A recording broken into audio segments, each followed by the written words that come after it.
Hey, it's Mack with PriceActionTradingSystem.com. And it's Wednesday, it's February 22nd. This is our chart lesson for the day. And I got a little bit of a scratchy throat today, so if my voice sounds funny, you'll understand why. Um, you have to bear with me. But anyway, the overall day looks like a range. It's basically a range day. You can see the overnight high, the overnight low, and we just kind of chopped around in there. However, having said that, there is an upward bias during the day. Notice we're trending up. We get a break. We never can make a new high, but it still had this. You still couldn't ignore this trend line right here. So we had an upward bias to it. We had a big overshoot right here. Um, one time I thought maybe that we would, oops, thought maybe that we had we were going to have a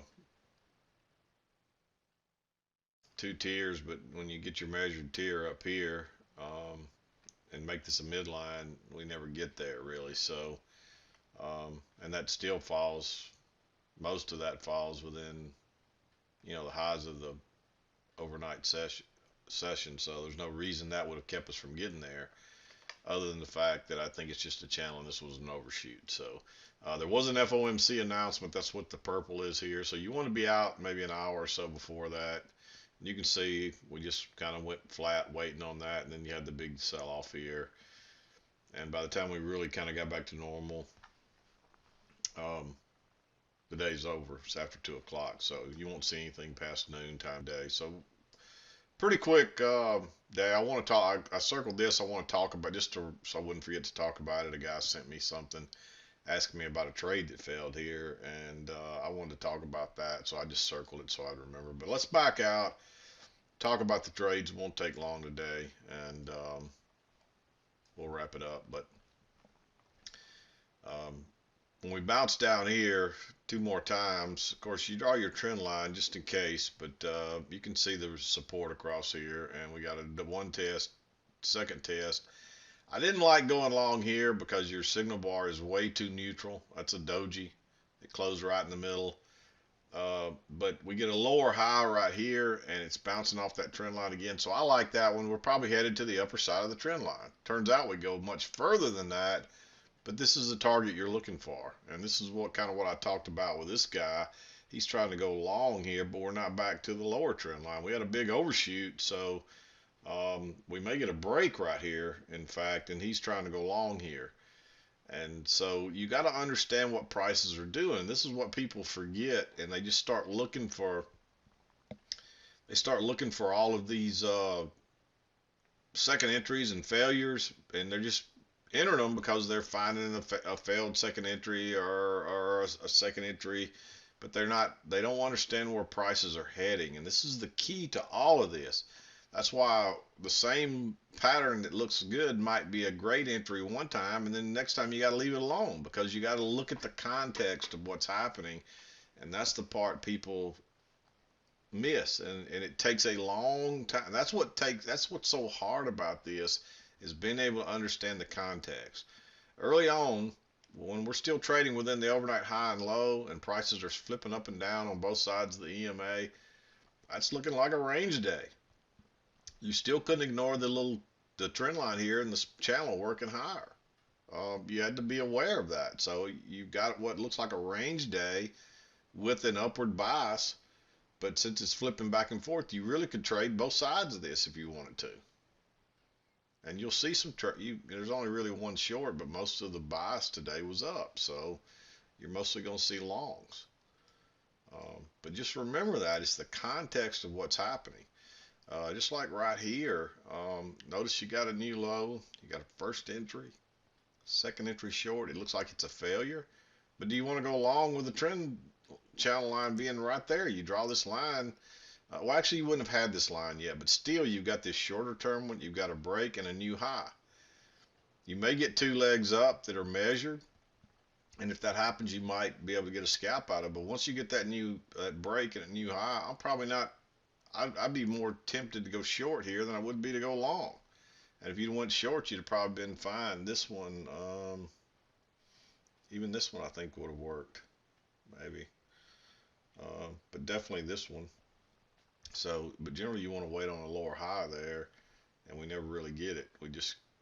You get a lower high right here, but that's where your possible new trend line is when you draw it off those first two swings. I originally had it a little lower, but I tightened it up a little bit right in here when we made these closes here, and it fit perfect up here as well. So if you just drew this and copied it and pulled it down, that's what you end up with. So yeah, you got to understand the context of what's going on. So it's tempting to want to enter here. If you don't have much room. This is really almost a double top here. This top went a little higher. Um, but if you'd have gone long here without enough room, you would have got burned. If you could have gotten in this one far enough back to get out before this high, then I'd say you'd mark it green. But you can look at that and see there's no way that could happen, and then it turns down. You don't want to go short really here. You'd be better. You want to wait on a lower high, which it doesn't come to way down here, and it's too late then. So um, we end up getting a bounce. And like I said, the only reason I don't like going long right here is because it's so neutral. But when we get this lower high right here and it's bouncing, and look how bullish that is, I like going long there. We pull back here and get that failed second entry short. Um, if you drew this trend line off those first few bars, it fits. Looks pretty good. And we're probably headed back to this line. So I like going long there. And this is a double bottom, so you can count it as a new low. So you do get a break here. And what I expected would happen was we'd probably run up for a new high and hit the trend line and then reverse. But it kept going. So if you had a runner here, just hang on to it and let it keep going. Again, it's really tempting to enter in both of these places as well. But the fact that we were at the upper trend line and we were above it, and we already had a close outside of it here, we've already got a new high in place. You can't risk that. You notice you missed a good trade here, but if you did, you did the right thing. If you could make that, you could probably argue for this one to be green, but you're going long right into that high, and you're overshooting this trend line. It could be a midline, but you don't have anywhere near enough price action to confirm that yet. Plus, you're getting away from the EMA. The further you get away from this EMA, the bigger the greater the odds are that we're going to snap back pretty soon, and that's where you're going to get burned. And you see it pushed on up there, and so even though you would have got a scalp out of that, it snapped back pretty quickly. So and it could have snapped back right here after breaking. Notice how it broke higher and tried to go down. That's what you'd kind of expect to happen if it were to turn down and trap people. But they pushed it on up a little higher. Basically, what they did was they retested this high. This is a range day, and that's what they did. They retested this high. If you draw that line across there, retested that high to the tick. That's why you should always draw these on here. I'll bring one down here, and you can see where most of those lows were right there. And we just really bounced around in there all day. So, but it does have this channel in here with an upward bias, as we stated before. So we're coming down. You never really get a chance to enter this. There's really two legs down, attempt to go higher, but when you got all those lows stacked up and a double bottom, I'm not going short there. You just really don't get a chance to enter. But notice what happens. You get a break here, first entry short, pull back second entry. Look how bearish that is. I like going short right there, looking for it to run down here. Just like this one over here, we were looking for it to run up here. And just like this one, we were looking for it to run up here. This one kept going, but look what happens here. This one bounces, and it goes higher. And so now you got your break, and you got two legs down, and it bounces right off your trend line in a nice bullish bar. I like going long there. Plus, notice this is a new high. Pull back first entry, pull back second entry, so it's a second entry long as well. And once it takes off from here, where are you expecting it to go? The upper side again. And look where it goes. Once it comes off the upper side, where are you expecting it to go? The lower side. Where does it go? It goes down again. So you got to look at that bigger context, and I'm finding that people miss that part of this, and that's the critical part that's so hard to learn. But I said I want to talk about this. The trader, I guess prices broke lower and then turned and went out the upper side, so he thought it was a short trout. And he went long right here, and all it did was immediately turn and go back down. This is a trading range. Notice there's 1, 2, 3, 4. There's 4 bars stacked up there, and this one's a doji. This one's got a big stem. This one's closing down, up, down. Up. That's just a little trading range, and so you have to. It's congestion basically, which is all that is a miniature trading range. And a trading range trades the same almost no matter what. So how do you don't trade a breakout of a trading range? You try to fade it. So you want to get long down here or get short up here. Depending on where you think prices are heading. And of course here we think they're headed higher. So when we break lower here, we want to get long. And so that's why this is a good trade. But you don't want to be getting long up here when we're not done down here yet, especially on a breakout of that trading range. Because if anything, you'd want to have a sale right there. And if you had them, you'd have had a nice trade. But I don't like entering that way. I want a good bar, and the first good bar you would have had to enter would be here, and it never triggered, even if but you wouldn't have wanted to enter there anyway because of the trend line. But notice it never could trade lower, and it turns up, and so now I'm looking to go long right there. You do get a little correction here, but again, you're stacking up. You got a doji in there. You figure prices are going up here, but if you can get a good entry, but you never really get one. Your failed second entry short's way up here into the trend line. And notice even though it pushed above a couple of times, normally I would say that would have been a good short, but with it being right there at the news item and this being news driven, you just got to kind of skip that. And what usually happens when you get a news driven move like that, it's not very long before it takes it back. And notice we'd reset back to this point within 30 minutes or so. So that's generally what happens.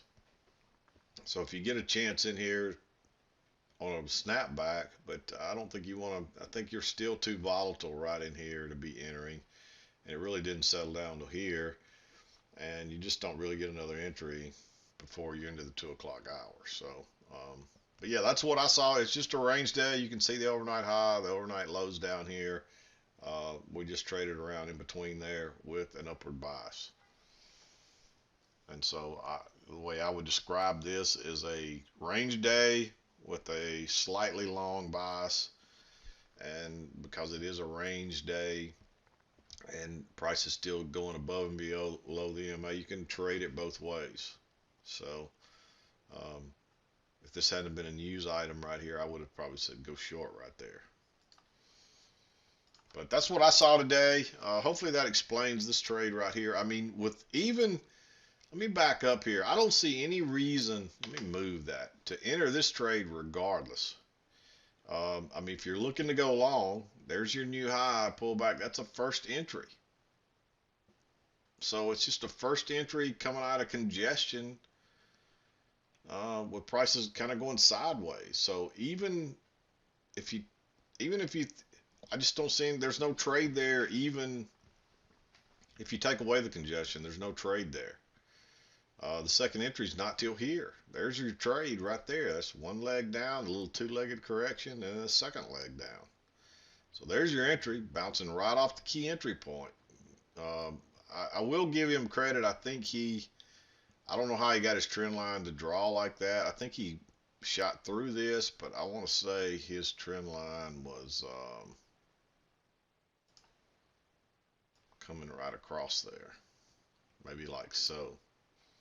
But you know, you can see that doesn't fit very well.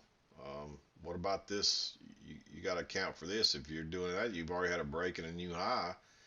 So if anything right here, if we got through here, I would expect that we'd probably push another leg down like that. We ended up getting that next leg down, but look where it comes. And if you measure that, I bet they're just eyeballing it. Looks like they're perfect measured move. And look at that. It's basically a perfect two measured legs. So you still got your measured legs. They just didn't come where you thought they might right here. And that's the way trading does. Is, you know, it'll still give you what you're looking for, but maybe not exactly like you pictured it. And so you got to always be on your toes like that. So, but yeah, I don't know. This trend line's wrong. Um, you know, if you do assume it's right, you've already had a break in a new high, and you're actually pushing through it again right here. Um, so, so yeah, I'm not sure exactly what this trader was thinking. He did say that, you know, there was a failed break to the lower side, so he thought it was a trap. But you don't want to be looking for traps out of that kind of congestion. That's not a trap. Um, it really is a double trap. I mean, they trapped everybody to the long side, then they trapped them out and shorts in, and they reversed it. So, you know, it's not really a trap though here, because that's what prices do out of ranges. They fail. And that's just a small trading range. And if you draw your line there, you can see it. There's your highs. And there's your lows. So the only real failure you got is to the low side. It really doesn't even fail. I mean, you could count that as a failure out the low side, but you don't enter until it breaks above your next bar. It doesn't even break above that bar, and that bar is bullish. So, actually, I wouldn't say it's got more of a bullish slant, but look at, you still got two. I mean, his might have looked a little different than mine, but if you were going to go long off here, it would be above that bar, and it never gets above it. And if you're going to go short here, it'd be below that bar. And that's the reason we have these rules that you only enter when it breaks above that next bar, just like right here. If you're going to enter here, now this is a failed break, and you get a bar to the low side. And it's bullish, so your entry's one tick above that, and notice it broke above that, and then look at it go. So you gotta do this properly, and you know, you can't come on here and watch it. I'm not saying that's what this trader did, but I know a lot of traders do it. They come on here and they read the manual and they watch a few videos and they think they're going to do this, and it's not that easy. You got to be able to learn to read this chart and understand what prices are doing. And we're not pattern traders. We look for certain patterns. However, you still have to be able to understand what prices are doing and where they're heading, and then you use that pattern to help you find an entry. But we don't enter just because we see the pattern. We're not pattern traders, so make sure you understand that. But anyway, I'm going to wrap it up. We'll be back again to do it tomorrow and wrap up our week. This is Matt with PriceActionTradingSystem.com, and we'll see you next time.